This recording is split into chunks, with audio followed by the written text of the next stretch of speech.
Pak. Selamat pagi. Perkenalkan saya Naning Ya, dari Naning. Monumen Pers Nasional, akan sedikit mengulik tentang biografi Soekarno. Soekarno. Iya. Eh, Pertama pasti kita kenal Soekarno itu sebagai tokoh bangsa proklamator ya pastinya. Tapi mungkin perlu diceritakan awal mula Soekarno hingga akhirnya beliau itu bisa sekolah di HBS ya, karena yang kami tahu Soekarno itu sendiri adalah keturunan Jawa dan ibu dari Bali. Yeah. Ya, mungkin bisa diceritakan Pak ketika beliau itu bersekolah di Surabaya ya, di HBS itu mungkin bagaimana ceritanya? Ya, baik, terima kasih Mbak Naning ya. Iya. Soekarno mendapat, kalau sekarang kita sebut semacam privilege untuk bisa masuk ke HBS yang notabene sekolah-sekolah ningrat kalau Jawa ya, atau dia memang dibutuhkan bagi anak-anak Amtenar atau para elit Hindia Belanda waktu itu ya. Karena bapaknya seorang materi guru, Raden Sukeni, kemudian lulus ELS di Mojokerto, tahun 1915 masuk HBS di Surabaya. Jadi saya pernah nulis prosesi pelepasan Soekarno sekolah di HBS itu dengan restu ibunda Ida Ayu Nyoman Rai Serimben, di mana Soekarno diminta tiduran di tanah dan sang ibu melangkahinya dengan 3 kali langkah. Artinya itu seluruh doa dan restu seorang ibu sudah tercurah untuk seorang Soekarno untuk memulai sebuah babak baru. Karena HBS itu adalah sebuah fase pendidikan yang memang kalau di kita memasuki usia SLTA ya, menuju ke arah mana ini anak akan mencapai cita-citanya kelak. Dan atas hubungan baik Raden Sukeni dengan Cokroaminoto, maka dititipkanlah Soekarno di rumahnya Pos Cokroaminoto. Itu awal mula Soekarno masuk HBS dari ELS di Mojokerto. Jadi karena privilege yang beliau terima dari ayahnya ya, jadi beliau bisa bersekolah di HBS. HBS. Ya, kemudian kan seperti kita tahu juga dari filmnya Soekarno, lalu dari buku-buku yang pernah ada itu diceritakan bahwa Pos Cokroaminoto itu sangat berperan besar dalam kehidupan, terutama karir nantinya karir politik Soekarno. Bisa diceritakan? Iya. Cokroaminoto itu kan kalau Soekarno menyebutnya sebagai mahaguru ya, artinya dan kalau kita lihat film Cokroaminoto misalnya, itu kan yang belajar di rumah Cokro tidak hanya Soekarno, tetapi juga yang kemudian hari kita kenal sebagai orang-orang besar dan tokoh pergerakan baik kiri maupun kanan ya. Ada Soekarno, kemudian ada Alimin, ada Musso, ada beberapa tokoh yang di kemudian hari menjadi tokoh baik itu beraliran kiri seperti Alimin Musso yang memilih aliran komunis, maupun Kartosuwiryo yang kemudian mendeklarasikan negara Islam, dan Soekarno sendiri dengan Pancasila dan NKRI-nya. Dan artinya Cokro membimbing mereka semua sebenarnya, tetapi dari banyak literatur yang saya baca memang ada semacam perhatian khusus kepada Soekarno, lebih kepada karena satu, dia relatif yang paling muda di antara yang lain dan paling sering disuruh-suruh bawa kopernya atau tasnya Cokro kemanapun. Dan dalam pada itu ketika misalnya dia mengikuti Cokro, itu dia mengikuti bagaimana cara Cokro berorasi. Dan Cokro pada suatu ketika juga ketika misalnya berhalangan hadir memberi satu materi di satu perkumpulan syarikat Islam, maka Soekarno yang akan tampil menggantikan Cokro, dan ini sudah berlatih orasi dari mulai usia HBS. Anda bisa bayangkan bahwa ketika itu usia dia antara sekitar 14, 15, 16, 17 tahun lah ya, di mana seorang seusia itu sudah bisa punya pikiran yang sedemikian dahsyat menurut saya ya. Itu kurang lebih ya Mbak Nani. Jadi yang akhirnya membentuk Soekarno jadi seorang orator ulung itu sangat dipengaruhi dari Cokroaminoto itu ya? Kayaknya iya, karena disitulah kalau versinya Soekarno, setiap Cokroaminoto membaca buku, maka Soekarno bersimpuh di depan lutut Cokroaminoto dan ikut membaca buku. Selesai Cokro baca, dia akan ikut baca. Artinya apa yang dibaca oleh Cokro dibaca juga oleh Soekarno. Soekarno orang yang sangat haus ilmu pengetahuan. Dan pada saat itu dia dengan kemampuan dan caranya sendiri mempelajari bahasa-bahasa asing. Itu di rumahnya Cokro. Jadi boleh dikatakan Soekarno digembleng di rumah peneleh rumahnya Cokro itu dengan ratusan mungkin ribuan buku ya, yang waktu itu sangat sulit diakses. Hanya karena Cokro seorang pergerakan syarikat Islam, dia punya banyak akses buku, dan itulah yang kemudian diturunkan kepada murid-muridnya, salah satunya Soekarno. Cokro sendiri kan tokoh syarikat Islam ya, dan syarikat Islam punya satu, kalau bisa dibilang corong ya, untuk menyampaikan aspirasinya. Di situ apakah juga Cokro kemudian mengajak Soekarno atau mengajak Soekarno untuk belajar menuliskan ide-ide atau gagasan-gagasan Soekarno terhadap melalui medianya syarikat Islam? Ya, jadi Pak Cokro bikin media, salah satunya Utusan Hindia yang kita sama-sama tahu, di mana Soekarno mulai belajar nulis ya usia-usia 15-16 tahun, dan banyak artikel-artikel dia yang ditayangkan di majalah tersebut. Bahkan dalam satu versi, salah satu fans berat pembaca tulisan Soekarno adalah bapaknya sendiri, Raden Sekeni, dan dia tidak pernah tahu bahwa itu tulisan anaknya, karena selalu dalam setiap tulisannya dia menggunakan nama samaran Bima, gitu loh. Tokoh pewayangan Bima ya, Anda tahu ya. Jadi kalau dalam salah satu publikasi sih mengatakan bahwa semasa HBS tak kurang dari sekitar 500 artikel dia tulis. Ada sangat produktif menurut saya ya, sebagai seorang yang harus belajar di HBS, mengikuti aktivitas syarikat Islam, keliling ke kampung-kampung, ke daerah bersama Cokro, tapi beliau masih sangat produktif untuk menulis artikel di Utusan Hindia dan media-media lain pada waktu itu. Jadi bisa dibilang mungkin itu awal karir Soekarno di bidang jurnalis ya, melalui syarikat Islam yang kemudian melalui Utusan Hindia beliau menuliskan gagasan-gagasannya. Bisa dipastikan iya, artinya ketika dia di ILS belum ada jejak, kalau sekarang jejak digital ya, kalau dulu mungkin jejak cetak maupun jejak oral yang mengatakan bahwa Soekarno sudah melahirkan sebuah karya tulis gitu loh, kecuali tugas-tugas tulisan oleh sekolahnya ya, seperti halnya kalau anak SD SMP sekarang diberi tugas mengarang atau sejenisnya ya, sehingga bisa dipastikan bahwa Soekarno mulai menulis ya pada saat HBS di rumahnya Cokro. Jadi belajarnya dimulai di rumahnya Cokro itu. Dimulai di rumahnya Cokro, dan seorang Soekarno di kemudian hari kita ketahui bahwa menjadi satu tokoh yang sama baiknya ketika dia menulis dan ketika dia berbicara, kan gitu kan. Jadi dia, menurut saya sih tidak heran. Saya menggeluti profesi wartawan sudah hampir 40 tahun. Saya bisa menyimpulkan bahwa tulisan seorang wartawan itu akan semakin baik ketika dia semakin banyak menulis, gitu loh. Dan Anda bisa bayangkan lah, usia 15, 16, 17 sudah ratusan karya dia tulis. Maka dia menjadi seorang jurnalis yang sangat matang menurut saya ya. Artinya punya banyak referensi. Dan ini maaf, mungkin agak sedikit menyimpang. Ketika next dia menjadi presiden, itu hampir setiap hari, hampir ya tidak tiap hari, dia pasti datang pas siang-siang ke press room, itu ruangan wartawan ya, di mana pertama dia akan mengajak anak wartawan-wartawan istana itu makan bareng ya, di selasar istana. Kemudian kadang-kadang kalau ada tulisan wartawan yang dia rasa kurang datanya, dia akan kritik.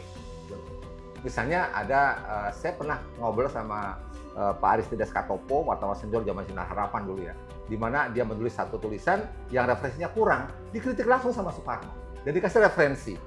Artinya betapa bahwa Soekarno ketika dia menulis, saya bayangkan itu tulisannya pasti sangat berbobot, penuh literasi, penuh literatur, dengan referensi-referensi yang sangat kuat, sehingga banyak sekali fans yang menunggu kapan ini Bima nulis lagi gitu, termasuk bapaknya yang menyukai tulisan Soekarno. Jadi memang udah bakat ya, punya naluri insting jurnalis. Iya, sepertinya begitu. Kemudian diolah lagi ketemu dengan Cokro yang memang beliau juga kiprahnya sangat luar biasa ya. Betul tadi Pak, saya punya cerita juga tadi tentang jurnalis istana waktu itu. Saya pernah wawancara sedikit dengan Satyagraha. Oh, oke. Ya, almarhum sekarang ya. Iya, betul. Dia juga bercerita itu sering dikumpulkan oleh Soekarno, kemudian dikritisi tulisan-tulisannya. Rupanya ternyata itu adalah karena naluri atau insting jurnalisnya beliau sebelumnya. Betul. Dan kalau ada liputan wartawan yang menurut dia itu penting, itu kadang-kadang dibawa ke rapat kabinet gitu loh. Suatu ketika ada kelaparan di Lombok, kok dia terima laporannya bagus-bagus aja, didampar ke menterinya langsung. Dia kasih data wartawan itu gitu loh. Tapi ketika dia tahu bahwa itu memang valid gitu ya. Itu misalnya itu. Nah, sisi lain Pak. Selain urusan India tadi ya, untuk karir jurnalis Soekarno sendiri, selain di urusan India ada di apa lagi? Ya, kalau kita pilah aktivitas menulis Soekarno itu bisa kita mulai dari fase dia tuh sebagai siswa HBS dan ketika dia sebagai mahasiswa THS. Jadi 1915 sampai 1921 ya, dan 21 sampai kemudian dia presiden. Itu dua fase itu dulu. Nah, di fase HBS itu selain ada utusan India, dia juga tulis di Bendera Islam, kemudian juga di Fajar Asia. Nah, ini tiga media ini yang yang sering menerima tulisan-tulisan dari Soekarno. Bahkan di media Bendera Islam yang kemudian berganti nama menjadi Fajar Asia, Soekarno Muda sudah duduk sebagai dewan redaksi gitu, ketika itu gitu ya. Dan kemudian fase berikutnya ya tentu aja fase THS ya, ketika dia kuliah membuat beberapa media lain yang kita ketahui lah, seperti Suluh Indonesia Muda, ada Persatuan Indonesia, ada Pikiran Rakyat. Itu kan yang lahir ketika dia sudah fase-fase lebih matang ya, ketika dia sudah kuliah di Bandung.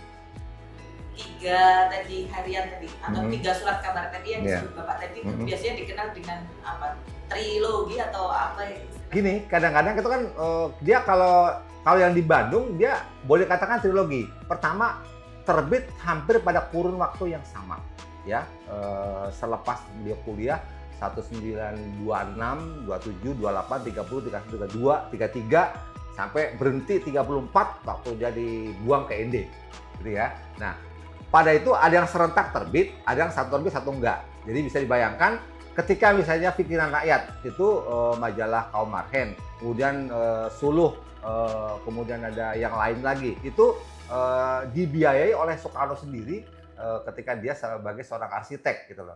Jadi benar-benar seorang Soekarno itu kalau membuat media menurut saya dia total. Dan ketika itu kalau kita baca contoh lah, ini ada saya punya bundle Pikiran Rakyat ya. Ini bisa kita bayangkan tidak ada susunan redaksi siapa, tapi semua orang tahu ini majalah Soekarno gitu loh. Karena di depan dia udah tulis kaum marhen, inilah majalah kamu Soekarno gitu loh. Ini jelas majalah Soekarno. Dan kalau kita lihat ini iklan gitu loh. Nanti ada beberapa iklan yang dari harga langganan gitu ya, di mana waktu itu orang kayak sekarang itu kayak PO gitu loh. Harus pre-order nih kalau gitu. Jadi ya, hampir semua cetakan atau medianya yang dibikin Soekarno pasti sold out. Nah, uang itulah kemudian salah satunya dipakai untuk dana pergerakan. Sebenarnya itu ya beberapa aktivitas Soekarno di bidang media. Jadi ya, orang yang sangat mandiri, bisa menulis, bisa mengorganisasi redaksi, bisa juga ke marketing ya, penjualan gitu ya. Dan ini menurut saya satu hal yang langka dipunyai oleh satu sosok jurnalis selengkap itu. Dan memang sangat disayangkan, saya apresiasi sekali kepada Museum Pers Nasional di Solo yang mengangkat sosok Soekarno sebagai seorang jurnalis. Karena di banyak publikasi kita tahu bahwa hampir di setiap dokumen yang dia tanda tangani ketika ditangkap oleh Belanda, nama Soekarno, misalnya alamat, pekerjaan, jurnalis. Dia itu jurnalis, karena mungkin aktivis bukan pekerjaan gitu ya. Nah, dia itu sebagai jurnalis. Nah, ini yang harus diangkat, karena sampai saat ini barangkali memang dunia pers kita juga belum pernah rasanya memberi semacam apresiasi secara khusus ya kepada sosok Soekarno sebagai seorang jurnalis.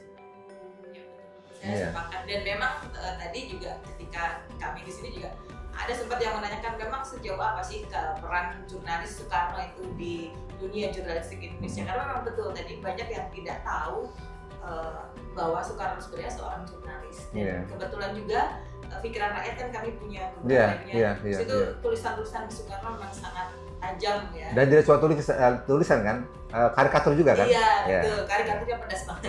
Iya, betul.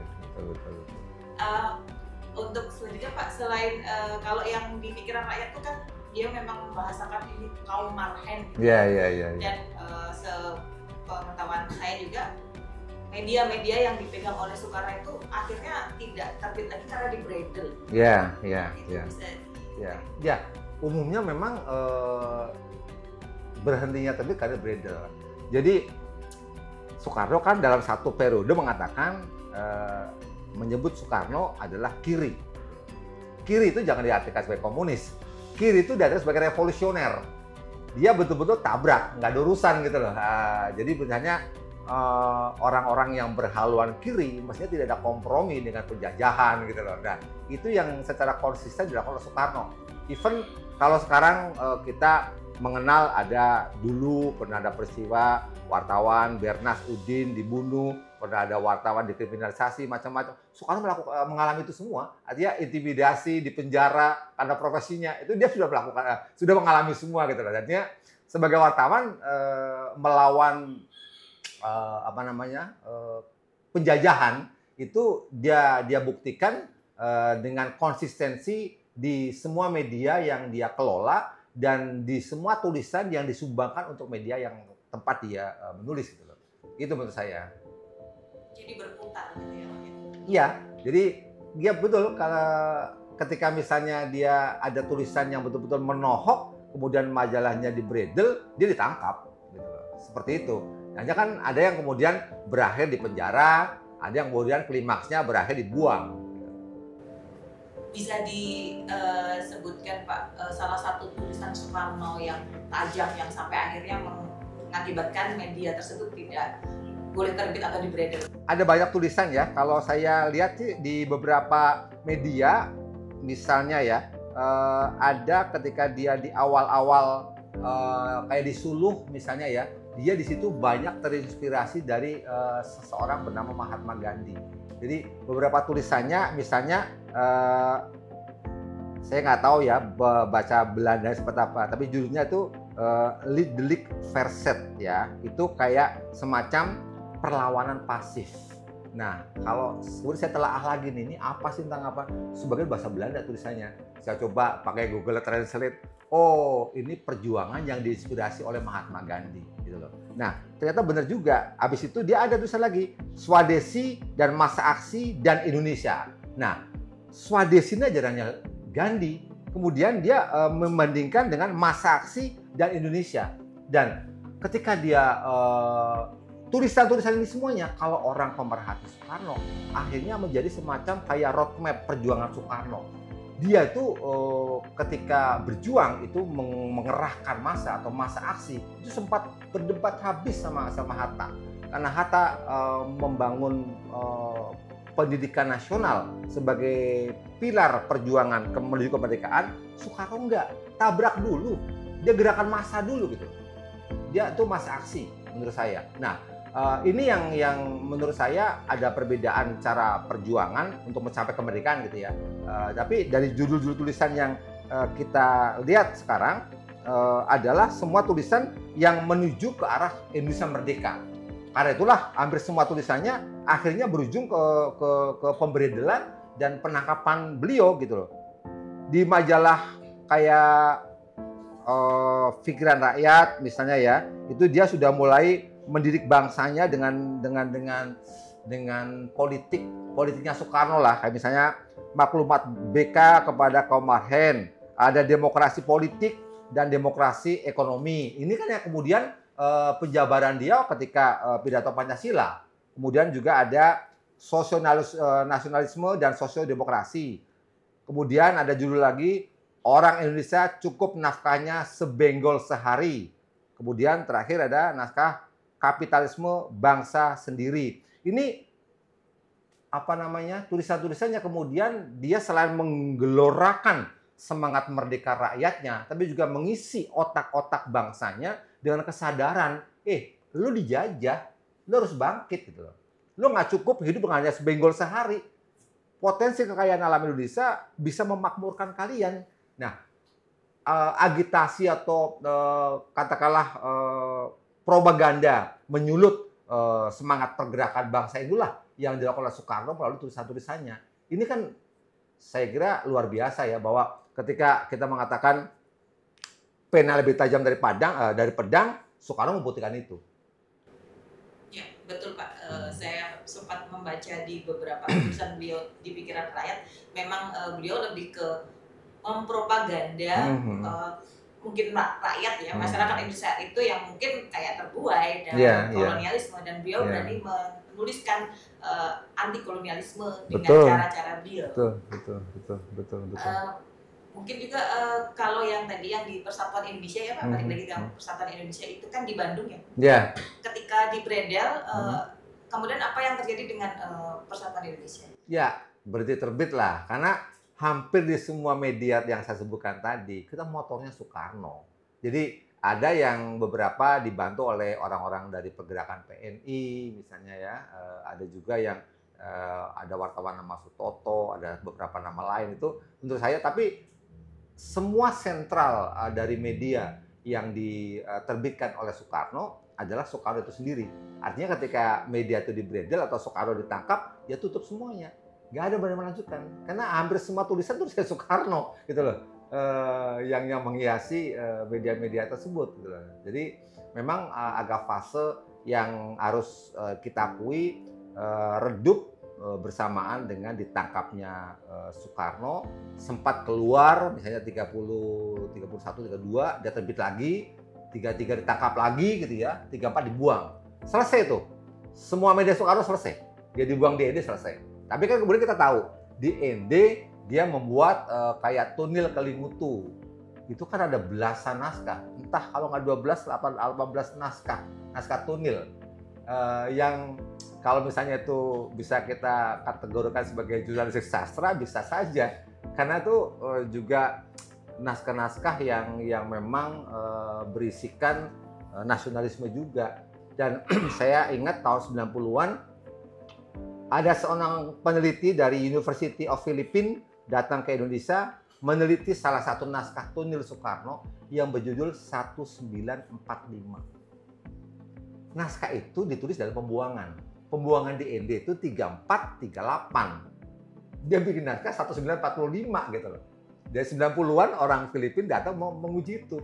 Kok kayak meramalkan tahun 45 datang kemerdekaan kita gitu loh. Itu misalnya gitu ya. Itu banyak keajaiban di naskah-naskah Tunil Bung Karno. Kalau yang melatar belakangi beliau Soekarno untuk kemudian memotori atau menerbitkan Suluh Muda Indonesia itu bisa diceritakan? Ya kalau sebenarnya motivasi atau yang memotori sebenarnya itu rasa ingin merdeka yang begitu menggelora, dan Soekarno itu punya satu tujuan, punya satu strategi, punya satu cara yang semua orang harus mengikuti cara dia. Jadi kalau Hatta nggak setuju, ya dia debat habis-habisan. Bahkan ada dong dalam perdebatannya di beberapa majalah, antara dia sama Hatta, perdebatan itu ada. Dia akan tabrak terus tuh loh. Bahkan ketika dia harus tampil sebagai seorang tokoh Romusa, dia lakukan itu. Walaupun diakui sebagai itu salah satu dosa terbesar dia, kesalahan terbesar dia karena mengorbankan rakyat. Tapi buat dia perjuangan merdeka itu memang harus ditaruhkan dengan nyawa sekalipun gitu. Dan semua motor yang memotori gerakan Soekarno menulis dan menerbitkan beberapa media sebagai sarana perlawanan, yang harus kita ketahui adalah bahwa akhirnya tujuan itu berhasil. Contoh, ada Willem Oltmans, jurnalis Belanda, sampai kayak diusir dari negaranya karena dia mengagung-agungkan Soekarno. Dari mana datang Soekarno? Dari tulisan-tulisan Soekarno. Gitu.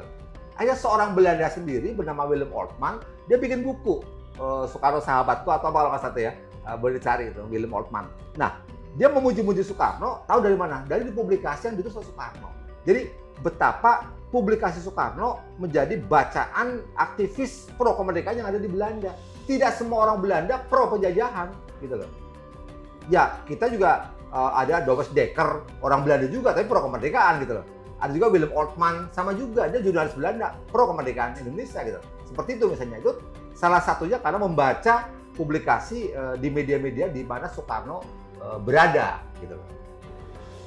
Kalau yang di seluruh Indonesia Muda Pak, itu yang terlibat tokoh-tokohnya selain Soekarno, karena kita tahu kan seluruh Indonesia Muda itu kan semacam jadi lagi-lagi corong atau organ untuk pergerakan sendiri. Itu pengurusnya, kalau kamu baca medianya, kalau kamu menemukan, kamu akan menemukan hal yang sama, bahwa di situ cuma ada nama Soekarno.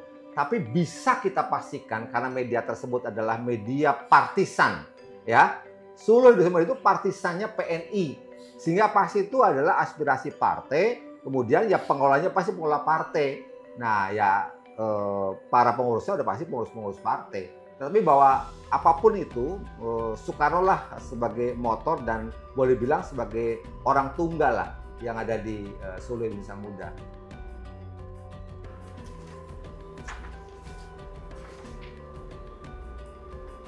Kalau untuk karir wartawan atau jurnalistik beliau, setelah tadi sudah diceritakan, beliau ada kemudian pembuangan ke ND sebagai macam itu, apakah beliau kemudian berhenti atau selanjutnya beliau kembali berkarir lagi sebagai wartawan? Nggak ada. Kalau kan begini, dibuang ke ND, kemampuan menulisnya, kemampuan agitasinya disalurkan melalui penulisan naskah tunil. Ya, nama grup tunilnya Kelimutu. Ada belasan naskah dilahirkan dan dipentaskan. Dia bikin tiket sendiri, dia bikin gambar lukisan background sendiri gitu loh. Dia dipentaskan di salah satu paroki yang ada di ND. Kemudian setelah itu 3842 atas jasa MH Tamrin dia dipindahkan ke Bengkulu. Sama di Bengkulu juga dia mengembangkan tunil. Yang kita tahu adalah jejaknya mengajar di sekolah Muhammadiyah sampai membangun masjid gitu. Dan kemudian 42 Jepang datang. Nah, Jepang datang kemudian dia dipakai oleh Jepang. Salah satunya untuk menghimpun tentara-tentara yang mendukung prajurit Jepang dalam rangka perang Asia Pasifik. Kemudian dia juga menggerakkan rakyat Indonesia untuk kerja rodi ya, Romusa. Ada dikirim ke Burma, kemana sampai kurus kering, banyak yang mati orang kita gitu. Ya sampai kemudian Jepang kalah, kemudian Sekutu menang, kita mengambil momentum untuk memproklamasikan kemerdekaan 17 Agustus. Nah, insight menarik adalah bahwa wawancara hari ini dilakukan menjelang peringatan 17 Agustus, ada pemahaman bangsa yang keliru sebenarnya. Karena 17 Agustus itu bukan hari ulang tahun proklamasi Republik Indonesia, tetapi 17 Agustus adalah hari ulang tahun proklamasi kemerdekaan bangsa Indonesia, bukan republik. Karena belum ada republik. Kami, bangsa Indonesia, bukan kami Republik Indonesia. Atas nama bangsa Indonesia, Soekarno-Hatta, bukan atas nama republik. Bangsa Indonesia. 17 Agustus adalah hari kemerdekaan bangsa Indonesia. 18 Agustus adalah hari berdirinya Republik Indonesia. Sudah presiden, ada UUD 45, ada 8 provinsi. Nah, ini mungkin bisa jadi sarana di luar topik kita ya, Mbak Naning. Jadi pemahaman yang keliru selama ini, betul Pak? Iya kan? Iya betul. Kita belum terbentuk sebagai republik, masih sebagai bangsa. Faktanya begitu. Faktanya begitu. Kenapa? Kita merdeka dari apa?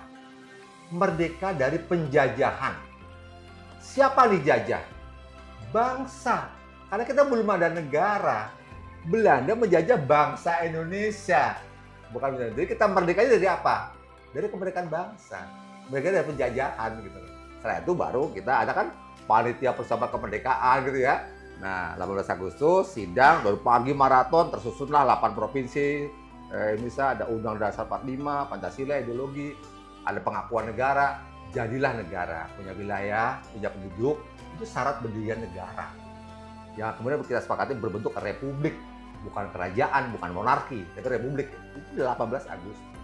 Jadi tulisan-tulisan selama ini dirgahayu kemerdekaan republik keliru ya. Ini buat anak-anak muda menurut saya harus dipahami. Silakan baca lagi teks, pahami secara pakai logika, baca ulang teks proklamasi. Adalah kami bangsa, buat kami republik. Sedikit Pak, ya. Di closing statement ya.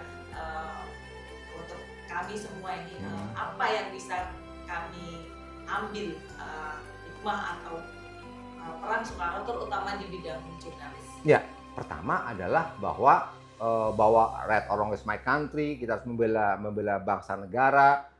Janganlah kita memainkan media secara serampangan sehingga akhirnya menimbulkan kayak riak-riak disintegrasi bangsa. Jadi lebih kepada inspirasi seorang Soekarno sebagai seorang jurnalis, maka kita bisa mengambil apa hikmah dari seorang Soekarno sebagai seorang jurnalis adalah bagaimana dia melawan ketidakadilan, melawan ketidakbenaran, melawan penindasan dengan kemampuan kita menulis dan menyuarakan melalui media publik. Terima kasih. Ya, Mbak Naning. Terima kasih. Terima kasih, Mbak Naning. Amin, amin, amin. Jadi saya mau tanya dari ini, kalau saya sempat baca ya sekilas gitu, berarti ketika dia di awal-awal perjuangan itu justru yang punya peran itu kan sempat menikah dengan Utari, ya, Utari. tapi hanya Kawin gantung. Ya, sebenarnya yang punya peran besar justru Inggit. Saya satu di antara sekian banyak orang bersama teman-teman di Bandung, Pak Tito Asmara Hadi, anaknya Ratna Juwami, yang memperjuangkan Ibu Inggit sebagai pahlawan nasional. Jadi orang yang paling banyak biasa. Ada cerita menarik bahwa ketika dia berjuang di Bandung, seorang wartawan lewat, dia lagi bersama temannya Sutoto sama Bu Inggit, nggak punya uang. Mau kemana? Cari berita, saya buatkan 10 ringgit mau nggak? Kemahalan Bung. Ya udah 7. Kemahalan Bung, jangan. Ya udah 5. Dikasih 5 ringgit, dia ngetik tulisan untuk wartawan tadi, dan dengan 5 ringgit dia bisa minum kopi sama makan peyem di Bandung. Nah, cerita-cerita semacam seperti ini itu banyak terjadi ketika era Inggit.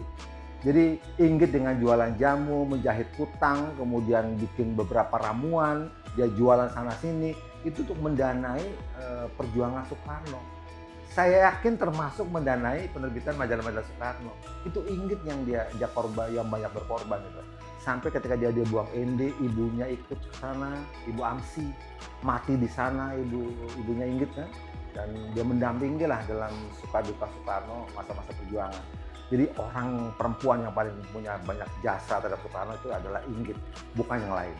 Itu menurut saya. Ya. Betul itu. Saat itu Bung Karno mungkin masih disebut dengan Kusno ya. Kusno. Manggilnya Kus, udah Soekarno, dia manggilnya masing Kus gitu loh. Iya. Kus Kasep. Kasep tuh ganteng. Kasep Kus. Ya, Kasep pisan ya. Betul.